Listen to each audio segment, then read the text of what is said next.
రాస్తుంటే మేము దీంతో యూజ్ చేస్తాం.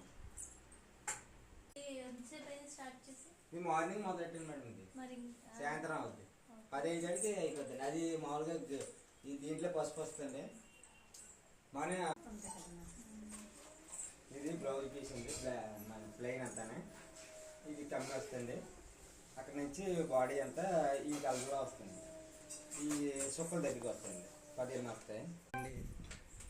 అంటే మీ దగ్గర కొంచెం తక్కువ దొరుకుతాయి మామూలుగా. అంటే క్వాలిటీ కట్టి తేడా వస్తుంది మేడం.